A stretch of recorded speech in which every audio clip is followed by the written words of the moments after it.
എല്ലാവർക്കും നമസ്കാരം. Welcome back to Niyans. Beef കൊണ്ടുള്ള പപ്സ് ഓവനിലും എണ്ണയിലും ഇഡലി പാത്രത്തിലുമാക്കി തയ്യാറാക്കിയെടുത്തതിൻ്റെ റെസിപ്പിയാണ് ഇന്നത്തെ വീഡിയോയിലുള്ളത്. ഇത് തയ്യാറാക്കുന്നതിന് വേണ്ടി 2 കപ്പ് മൈദ ഒരു പാത്രത്തിലേക്ക് ഇട്ട് കൊടുക്കാം. പിന്നീട് അതിന് ആവശ്യമുള്ള ഉപ്പും കൂടി ചേർത്ത് കൊടുത്ത് കൈകൊണ്ട് നല്ലതുപോലെ ഒന്ന് മിക്സ് ചെയ്തെടുക്കാം.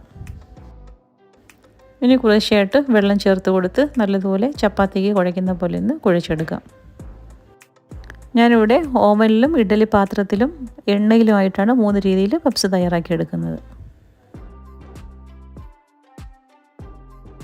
മൈദ ഇതുപോലെ നന്നായി കുഴച്ച് കൈകൊണ്ട് മയപ്പെടുത്തിയെടുക്കാം. ഇനി കൗണ്ടർ ടോപ്പിലേക്ക് ഇട്ട് കൊടുത്തതിന് ശേഷം 2-3 മിനിറ്റ് കൈകൊണ്ട് നന്നായി ഇതേപോലെ ഒന്ന് കുഴച്ച് മയപ്പെടുത്തിയെടുക്കാം. പിന്നീട് അതിനെ ഇതേപോലെ നീളത്തിൽ റോളാക്കി എടുത്തതിന് ശേഷം നമുക്കതിനെ കട്ട് ചെയ്ത് മാറ്റാം. ഈ ഒരു അളവിൽ നിന്നും ഏകദേശം 10 പപ്സോളം നമുക്ക് തയ്യാറാക്കിയെടുക്കാം.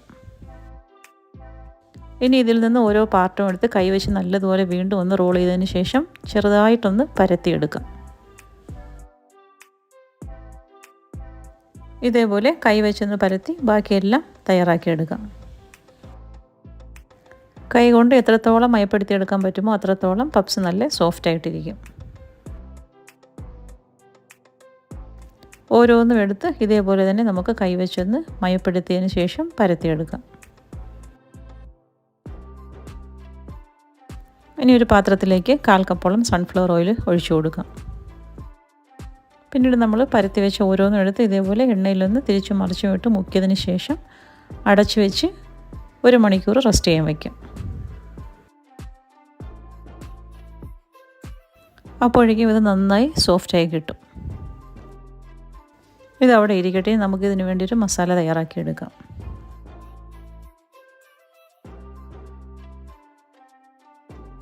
ഒരു പാനിലേക്ക് കുറച്ച് വെളിച്ചെണ്ണ ഒഴിച്ചു കൊടുക്കാം. വെളിച്ചെണ്ണ ചൂടായി വരുമ്പോൾ അതിലേക്ക് ഒരു സവാള സ്ലൈസ് ചെയ്ത് ഇട്ട് കൊടുത്ത് നല്ലതുപോലെ ഒന്ന് വാട്ടിയെടുക്കാം. ബീഫ് ഉപ്പും മഞ്ഞളും ഇട്ട് നേരത്തെ വേവിച്ച് മാറ്റി വെച്ചിട്ടുണ്ട്. സവാള നന്നായി ഒന്ന് വാടി വരുമ്പോൾ അതിലേക്ക് ചെറിയൊരു പീസ് ക്യാപ്സിക്കം കൂടി കട്ട് ചെയ്തിട്ട് കൊടുക്കാം.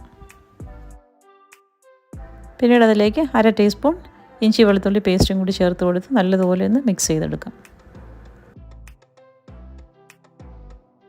ഇഞ്ചിയുടെയും വെളുത്തുള്ളിയുടെയൊക്കെ പച്ചമണമൊക്കെ മാറി എല്ലാം കൂടി നന്നായി ഒന്ന് വാടി വരുന്ന സമയത്ത് അതിലേക്ക് ആവശ്യത്തിനുള്ള ഉപ്പും കൂടി ചേർത്ത് കൊടുക്കാം. ഉപ്പ് ഇട്ട് കൊടുത്ത് വീണ്ടും നല്ലതുപോലെ ഒന്ന് മിക്സാക്കി എടുത്തതിന് ശേഷം അതിലേക്ക് ആവശ്യമുള്ള മസാലകൾ ചേർത്ത് കൊടുക്കാം.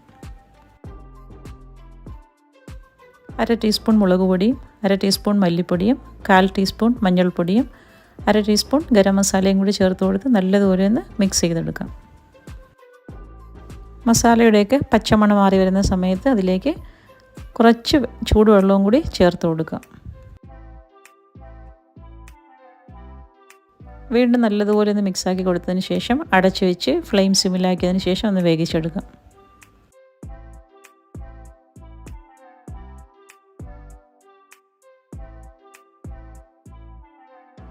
അപ്പോൾ അതെല്ലാം നന്നായി വെന്ത് കിട്ടിയിട്ടുണ്ട്. ഇനി അതിലേക്ക് നമുക്ക് നേരത്തെ വേവിച്ച് വെച്ചിരിക്കുന്ന ബീഫ് ഇട്ട് കൊടുക്കാം. ബീഫും മസാലയൊക്കെ അവരവരുടെ ആവശ്യത്തിനനുസരിച്ച് കൂട്ടുകയോ കുറയ്ക്കുകയോ ഒക്കെ ചെയ്യാം. എല്ലാം കൂടി മിക്സ് ചെയ്തതിന് ശേഷം വീണ്ടും ബീഫിൽ മസാലയൊക്കെ പിടിക്കാൻ വേണ്ടി അടച്ചു വെച്ച് ഒരു 2 മിനിറ്റ് ഒന്ന് വേവിച്ചെടുക്കാം. അപ്പോൾ അതാ ബീഫ് മസാലയെല്ലാം നന്നായി വെന്ത് കിട്ടിയിട്ടുണ്ട്. ഞാൻ അതിലേക്ക് ആ സമയത്ത് കുറച്ച് മല്ലിയിലയും കൂടി ഇട്ട് കൊടുത്ത് നല്ലതുപോലെ ഒന്ന് മിക്സ് ചെയ്തെടുക്കാം. അതാ പപ്സിനുള്ള മസാല റെഡിയായി കഴിഞ്ഞു.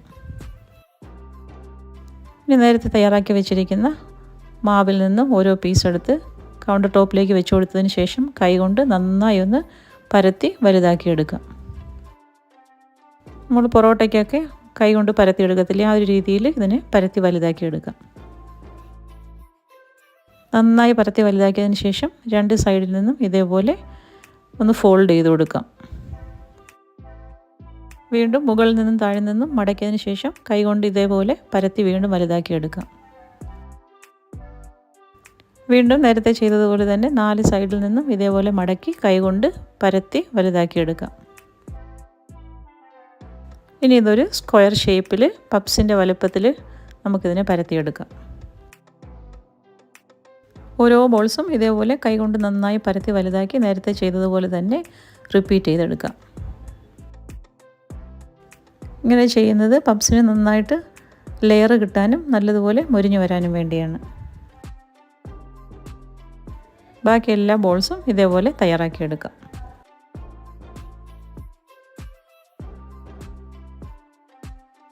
എല്ലാം ഇതേപോലെ പപ്സിൻ്റെ വലുപ്പത്തിൽ പരത്തിയതിന് ശേഷം മസാല ഇതിലേക്ക് വെച്ച് കൊടുക്കാം. ഇത് കറക്റ്റ് 10 പപ്സിനുള്ള മസാലയാണ് ഞാൻ തയ്യാറാക്കിയെടുത്തത്.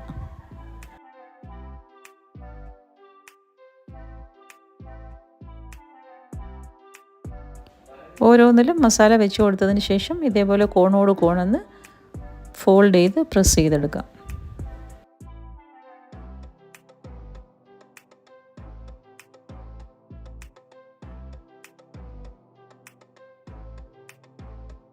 ഓരോ കോണും ഫോൾഡ് ചെയ്തതിന് ശേഷം അവിടെ നന്നായി ഒന്ന് പ്രസ് ചെയ്ത് കൊടുക്കാം. എല്ലാം ഇങ്ങനെ തയ്യാറാക്കി എടുത്തതിന് ശേഷം ഒരു മുട്ട നന്നായി ഒന്ന് ബീറ്റ് ചെയ്തെടുക്കാം. അതിനുശേഷം ഒരു ബ്രഷ് ഉപയോഗിച്ച് ഓരോ പപ്സിൻ്റെ പുറത്തും ഇതേപോലെ മുട്ടയൊന്ന് സ്പ്രെഡ് ചെയ്ത് കൊടുക്കാം. ഓവനിലേക്ക് വയ്ക്കാനുള്ള ട്രെയിൽ 4 പപ്സ് വെച്ചിട്ടുണ്ട്. 200 ഡിഗ്രി സെൽഷ്യസിൽ 10 മിനിറ്റ് പ്രീ ഹീറ്റ് ചെയ്ത ഓവനിലേക്ക് പപ്സ് വെച്ച് കൊടുക്കാം. വീണ്ടും 200 ഡിഗ്രി സെൽഷ്യസിൽ 30 മിനിറ്റ് ടൈം നമുക്ക് സെറ്റ് ചെയ്ത് കൊടുക്കാം.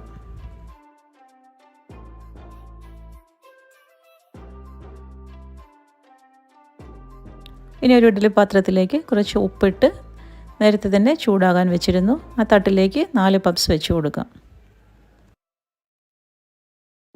അതും ഇതുപോലെ മുട്ട ബ്രഷ് ചെയ്ത് കൊടുത്ത പപ്സാണ്. ഇതും അടച്ചു വെച്ച് ഫ്ലെയിം മീഡിയത്തിലാക്കിയതിന് ശേഷം ഒരു 30 മിനിറ്റോളം കുക്ക് ചെയ്യാനെടുത്തു. ഇനി 2 എണ്ണം എണ്ണയിലേക്ക് ഇട്ട് കൊടുത്ത് ഫ്രൈ ചെയ്തെടുക്കാം.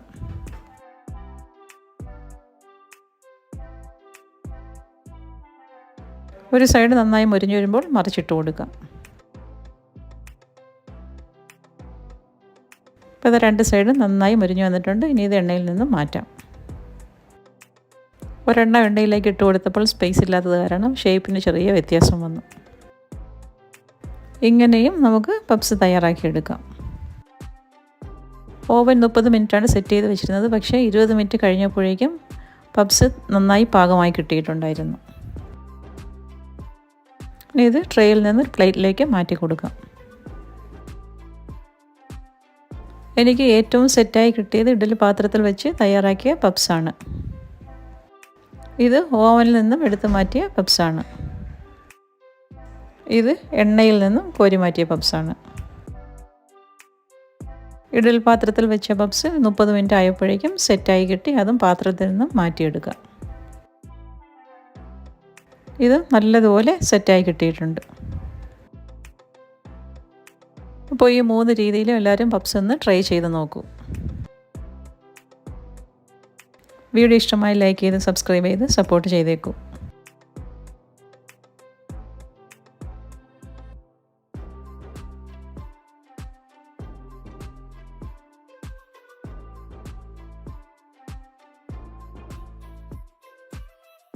വീണ്ടും അടുത്ത വീഡിയോയിൽ കാണുന്നത് വരെ bye from Niyans. Thanks for watching.